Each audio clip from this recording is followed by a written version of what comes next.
Welcome to It's Personal Finance Canada. I'm Christine Conway. And I'm Cameron Conway. And this podcast is a very personal look at personal finance in Canada. Welcome to It's Personal Finance Canada. I'm Christine Conway, here with Cameron Conway. And if you're in BC, Alberta, Saskatchewan, Manitoba, Ontario, or the Yukon, feel free to find us at braunfinancial.com. This week, after our last week's episode where we talked about why you're not saving for retirement, even if you really want to, I decided to take the thought process a few steps further and look into the subject of procrastination. Yeah, so again, this is kind of one of those like unofficial second parters because procrastination can have a big impact on what you do with your finances, whether you invest, whether you save for retirement, whether you make the right decisions, because you just don't want to some days. Well, and not just don't want to, there are certain elements that build into these decisions that we make often on a subconscious level. So I read a couple books this past week, and one of them was my favorite by a mile, The Procrastination Equation by Piers Steel, written in 2010. And the second book will not be mentioned. The second book will not be named. I actually read the second one first and wish I hadn't. I wish I would have had a little bit more time. Maybe I was procrastinating there a little bit too much as we try and read these things in the middle of the night when the kids are finally sleeping on this one. But this has a few of my favorite elements built into it. There's some math involved, and there's some really good behavioral psychology. And the author has a PhD in industrial organizational psychology, which he says is the scientific study on our actions and minds in the workplace. So very, very relevant, not just in the world of personal finance, but for anyone really trying to hit a meaningful goal and are finding that they're in their own way. That's right. A real degree from a real person, despite what the name may sound like. That's right. Names aside, the author had some incredible points, and he started out by defining procrastination. So as we know, it comes from that Latin word in favor of tomorrow, but by his definition, it occurs when we're voluntarily putting off a task that makes us in a position where we're actually worse off by doing this thing.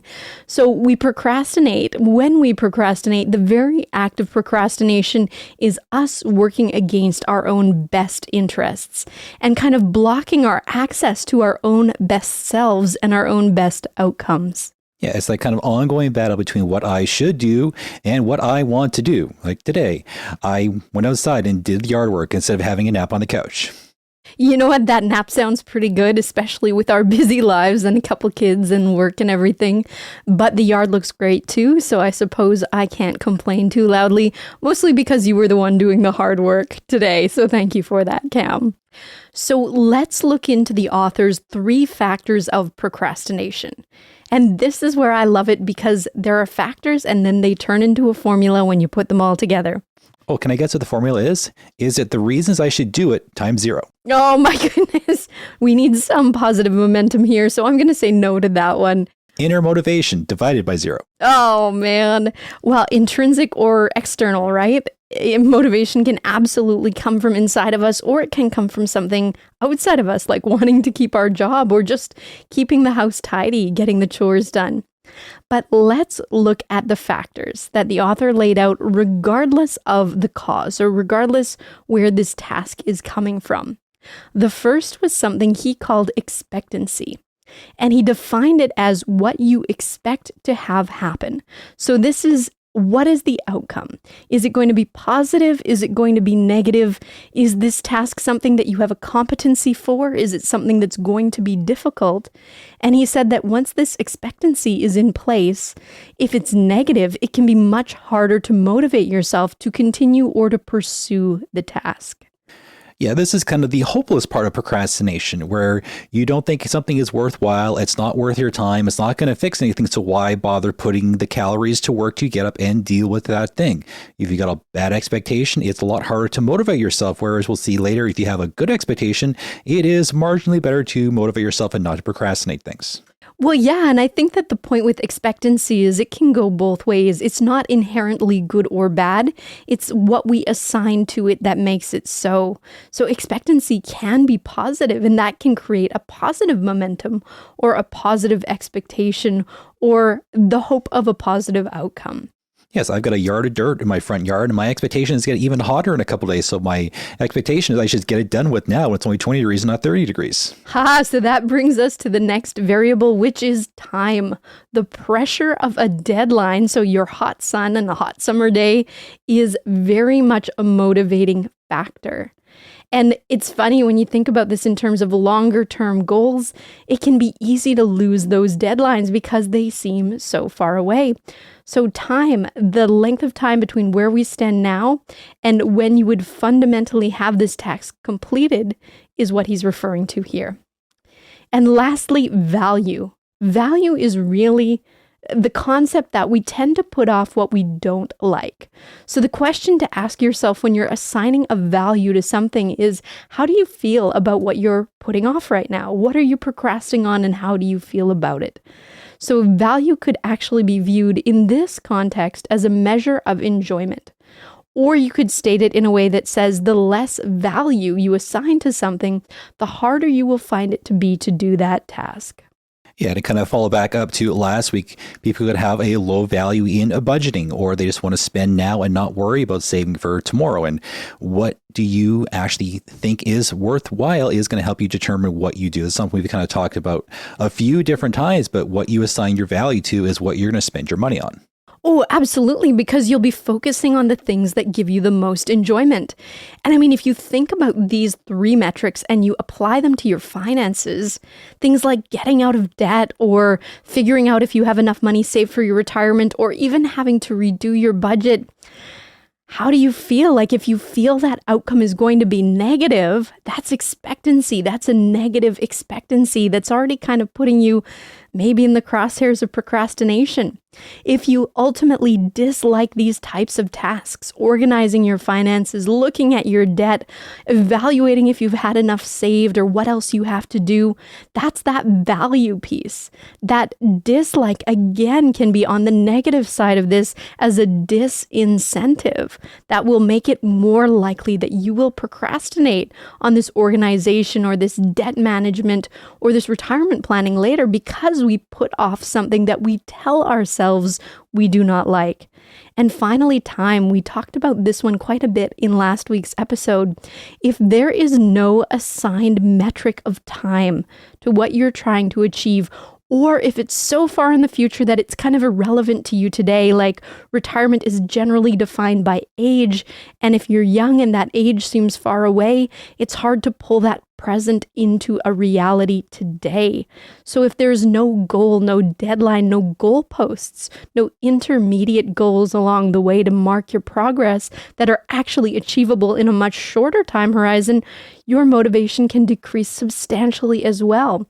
And your consistency, the consistency that you'll need to hit a big goal like retirement can dwindle, right? Because you need something to grab onto to push you forward and to continue to push yourself forward if this is going to take 10, 20, 30 plus years. Yeah, it's kind of the dichotomy of time. It is either so far away you don't really notice it, or it's right up in front of you telling you it's here and time is now.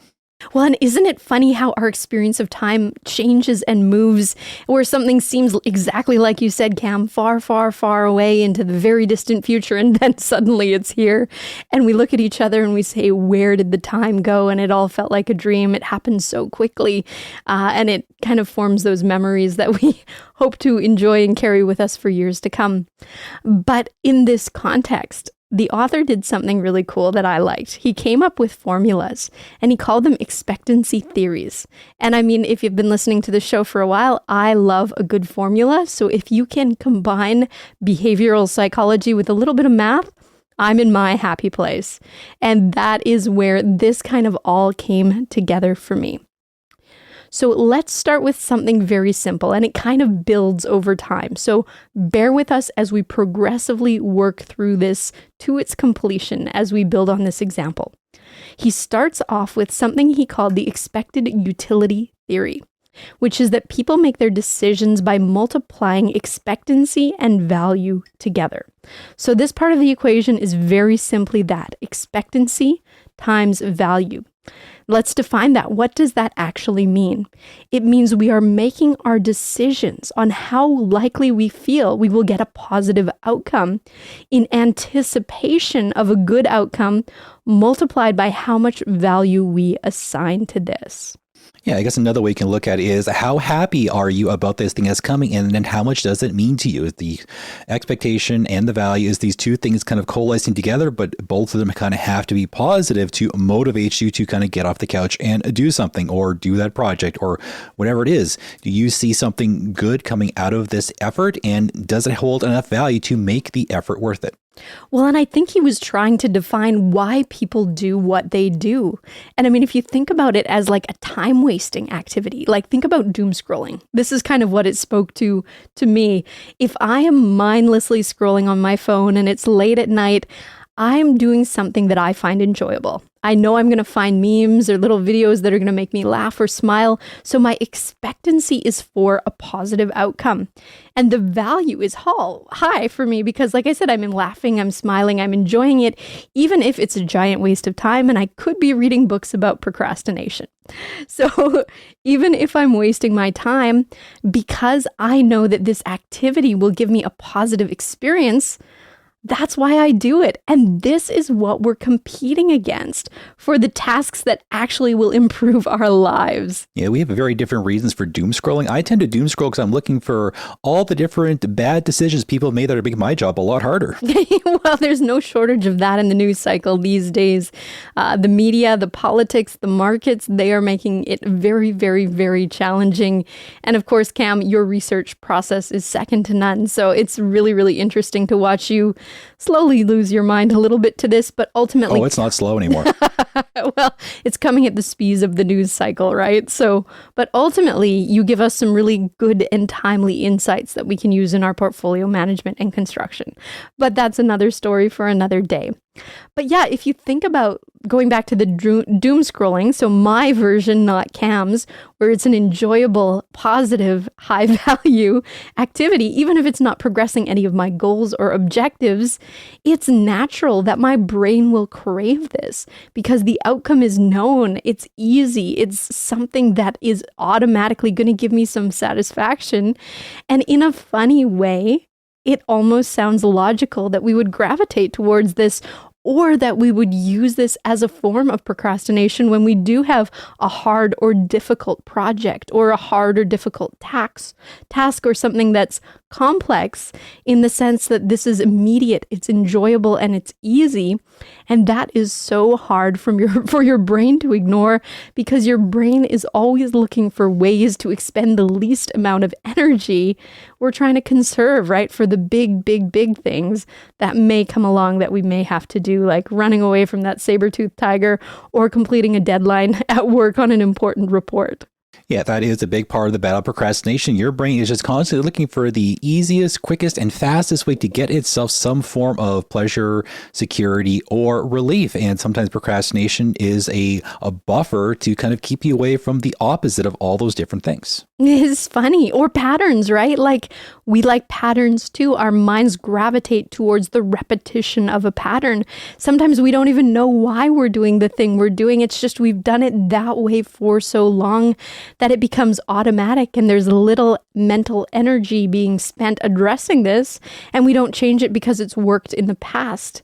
However, that can get us into trouble when the outcome we're getting is no longer the outcome that we desire or feel best suits us anymore at this stage in our lives.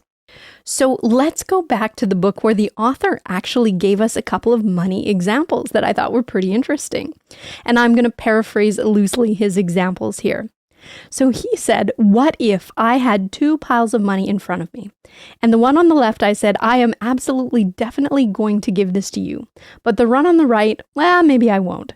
So the sure thing pile, this pile of money in front of me is much smaller, the one that I'm going to give you. But the bigger one is the one that I may not give you. Yeah, this is kind of similar to that same trope of, do I either accept $1,000 from a person today or 1 cent compounded daily for a certain amount of time? It's true. And the math can shock you on that, right? Or even like, wasn't there a court case like a while ago of someone who like owed a couple cents of interest on like a credit card or something, and over time it compounded to something magnificently crazy in value?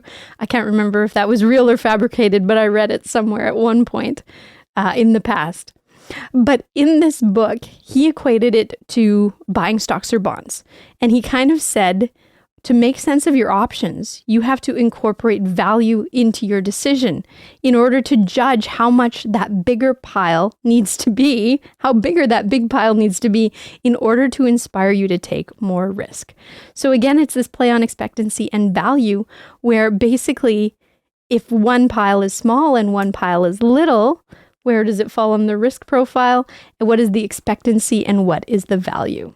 Yeah, I like to see the standard deviation on both those piles of money before I make a decision. Of course you would.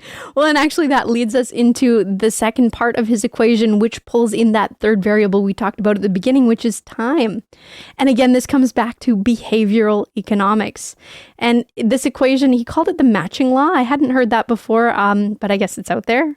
Probably a lot of things I haven't heard before, but he related it back to how he described it. And he basically said, let's now update our formula. So if we believe this expectancy times value, if we believe that that is the driver of how people are making their decisions, let's add in the factor of time. So he actually took expectancy times value and he divided that by time.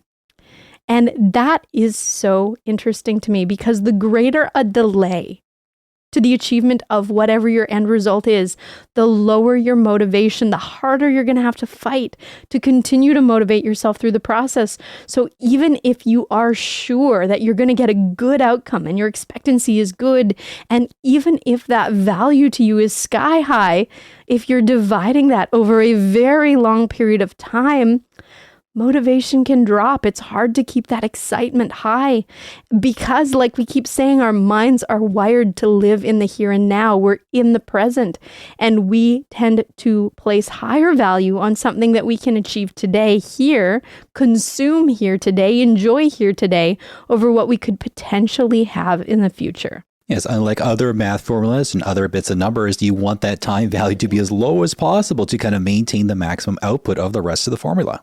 It's so true. Hey, we're in the investment world where time is always your friend and you always wish you could have more of it. But you're right.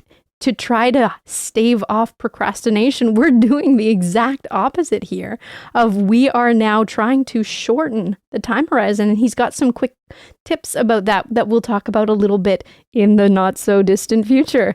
So there we go. Or instantly, if you just skip ahead on the podcast. It's true. There will be no chapter markers.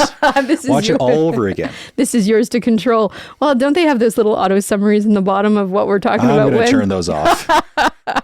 We're not going to make this easy for you. We're sorry. We need that watch time. No, my goodness. Well, no, but let's talk about why time makes this hard. So it could be because there's so much uncertainty that comes with future, right? Like, will the outcome that we're working towards today still be the outcome in the future? Maybe. I mean, will it have changed in some way? Probably. Will that even be what we want in the future? We don't know. And that's why I think our minds have trouble with this concept of later. It's that conceptualization. Can we picture it properly? Do we fully understand something when there's so many unknown factors that have yet to play out to get to that final outcome? So yes, time can be a deterrent in this context of procrastination when you think about it that way. Well, I guess another way you can look at it, instead of using numbers, you can use like punctuation marks. Now is an exclamation point. Tomorrow is a question mark. I love that. It's so true. Well, and to make this a little bit more complicated, he added one more factor into our equation. And this is the last one, I promise. The author added that how impulsive a person is can drastically change the outcome. So our formula now reads: expectancy times value divided by impulsiveness times delay. Now, if you think about that from a real human practical perspective, it makes so much sense. And it's a clean, easy formula that I love because we understand the implications of each of those concepts, each of those components, and how they can all work together. So that impulsiveness factor, automatically it made me think of the marshmallow test. And this is something that was conducted at Stanford a while ago. There's actually 2 different studies that I'm going to talk about quickly here. The first one was actually done when they took children with a median age of about 4.5 years old. So impulse control may not be all that developed quite yet, but is sort of there. And they offered these kids treats. So they had 2 options for treats. I think one was pretzels and one was animal crackers. And the child got to choose which treat they would like. Now, as soon as they told this benevolent researcher which treat they liked the most, they were told that they could either get the one they didn't want now, or they would have to wait for the one that they actually wanted. And remember, we're talking to 4.5-year-olds. I think the kids' ages ranged between 3 and 5.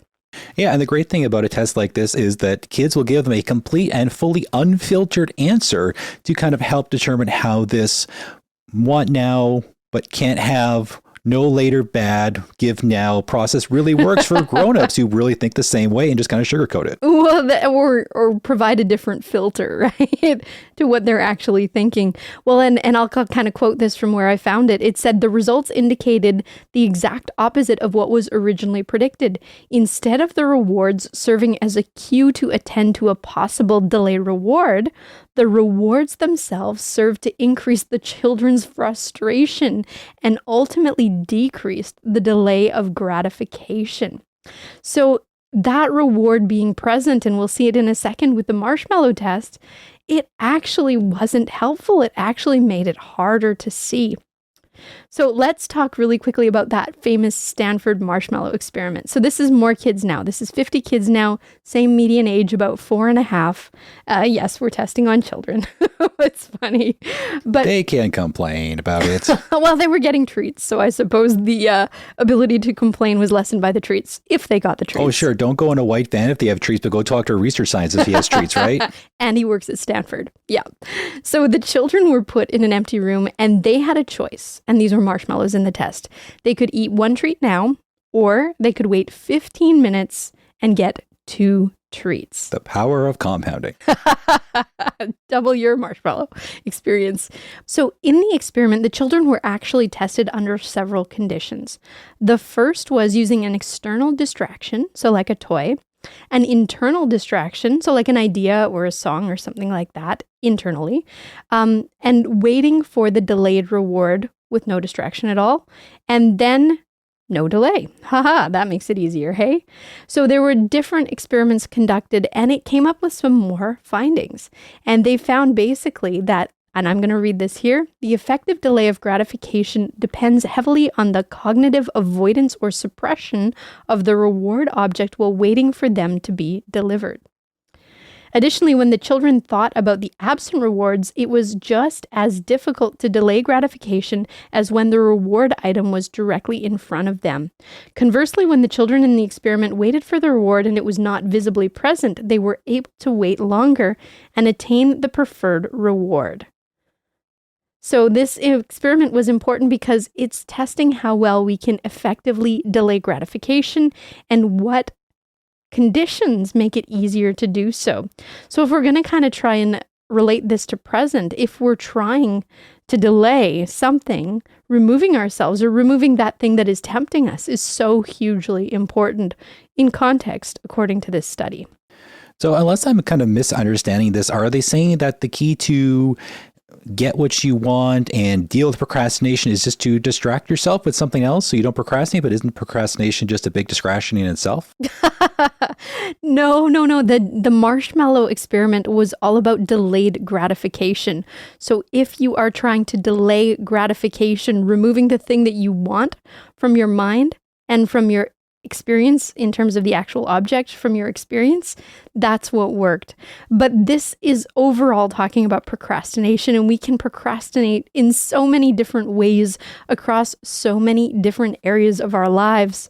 So the solve for all of this, the solution that was presented by the author in this book, was to use each element of the formula, that 4-part formula that he presented to us, to our advantage as much as possible within the context of the thing that you are procrastinating about or on or with. Well, that was a fancy way to put it, but let's kind of get back to the hard math of the problem, because math will solve everything according to this, right?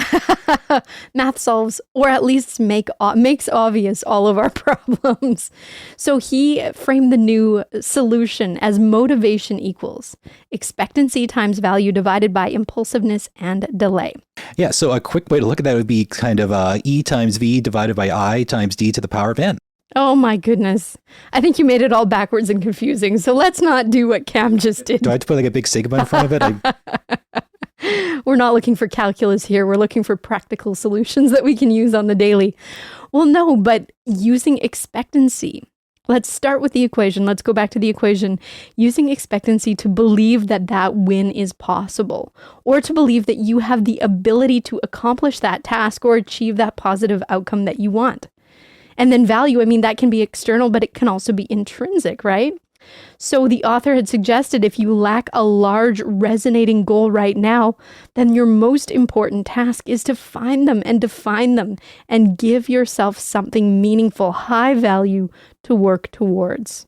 And on top of that, you'll have to kind of push through the procrastination to find that goal. So you first need that motivation to set a goal, and then you need the motivation to continue the goal, to figure out the thing you want to get out of the goal, and then you can kind of keep the whole thing going, hopefully. Yes, and going with a positive frame, because that was his next tip. He basically said, and I'm going to read this part verbatim because it was that good, to further maximize your intrinsic motivation, frame your long-term goals in terms of the success you want to achieve. So he called this an approach goal, rather than the failure that you want to prevent, which he called an avoidance goal. People who generate positive long-term goals to go on tend to procrastinate less and perform better. So that's something that you can do right now in your mind. What am I working towards? What is the positive in what I want to accomplish versus what is the negative that I'm trying to avoid? We tend to define procrastination and think about it in terms of deadlines that we're not going to meet, or reports we're not going to get done on time, or the gym visit we're not going to do. But that's all negative framing. That's all not. And he's suggesting that if we make those positive goals, that's easier to reinforce and more motivating ultimately. So the question to yourself becomes, what am I moving towards? Not what am I moving away from? What is going to give me that feeling of excitement, and not something that's based on fear? Even though our body, in our sensations, our experience of fear and excitement can be very much the same in our body, it comes down to how we interpret the signal. Is it positive? Is it negative? And I think that when we have that mental part of that positive framing around our goal, that's starting to give us that momentum that we need to move forward towards it. So I think we kind of exhausted all the math when it comes to procrastination. We should probably actually start getting into some of the things you can practically do to kind of help motivate yourself. It's one thing for us to say, just set a goal. We've done many podcasts on that. That's more complicated than it sounds, and you need a lot of motivation just to do that part. So let's get into some practical tips that you kind of came across in the book, or things you just made up. Well, the reason we talk about this so much is this is where smart people fail. People that are otherwise so good, so responsible. Our behavioral psychology, ourselves working against us, is so often what stands in our way. So any better understanding of this, anything that gives us these quick tips or these little actions that we can take to enhance our ability or enhance our chances at being successful, are what we need to focus on. So I'll run you through a few really quick. So he suggested frame a small accomplishment as a first step. So you're pulling it into the present. You're taking something with a large time horizon, time being one of our biggest detractors, and we're bringing it into now, into an action that you can take now that ties meaningfully to the goal that you're trying to accomplish. Yeah, this could be something like, instead of just going to the gym, you should just go to the mall or the strip mall or wherever it is the gym is. Just get into the parking lot. Or if you want to save for retirement, go open a TFSA or an RRSP and then worry about the saving later. Just kind of take those initial little steps and then get the list other stuff to kind of work itself out later once you got your motivation and you actually want to do it. Absolutely. And then he suggested gamification, which I loved. And this is essentially where you're competing against yourself, against your own past successes. And that not only builds your confidence, but it creates a challenge. So it makes it a game. It makes it fun where you're trying to enhance your performance based on what you've done on yourself. And it kind of plays into that concept that you are your biggest competition. You're your biggest detractor. Mastering self, mastering your own ability to kind of handle all of these things that life shows us is our greatest challenge. And again, when you become positive, when you become capable of thinking like this and gamifying, and you have more wins, you build more confidence, which enhances your ability to tackle problems further. Author also made the point that our energy reserves are finite, and we've seen this quite a few times in books about productivity, in books about maximizing time value of money, I suppose, of effort. It's understanding how your own energy ebbs and flows throughout the day and focusing on the things that are most difficult for you at the time where you're more alert and productive and otherwise engaged and capable to do a more difficult or challenging task. Yeah, it's kind of figuring out the time value calculation for yourself, not just your finances. And finally, just this idea that you tie the action that you're taking today into a succession of future goals and achievements. So this requires the ability to see far enough down that line that you can predict that the action you're taking today is going to be meaningful. It's not just another thing you're doing today, it's building into your future success. And he called this a motivational chain of objectives, which is a really cool name, but it basically said, I need a string of future goals. I need a set of goalposts. I need a set of measuring sticks that I can reward myself for as I achieve them and continue to build. So now this long time delay isn't, because it's only as far away as your achievement of your next mini goal or your next goalpost. So that's how we saw The Procrastination Equation by Piers Steel. This is a great book. I recommend picking up a copy if you haven't read it. If you want to read it yourself, he's got lots of great stories and anecdotes in there as well. And if you're in BC, Alberta, Saskatchewan, Manitoba, Ontario, or the Yukon, and you're looking for a financial planner, feel free to find us at braunfinancial.com. Until next time, take care and all the best.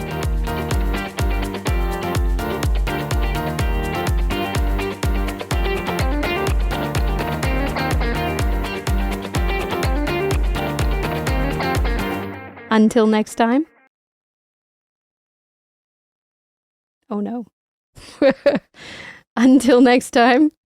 Oh my God, I did it a second time. Take care and all the best.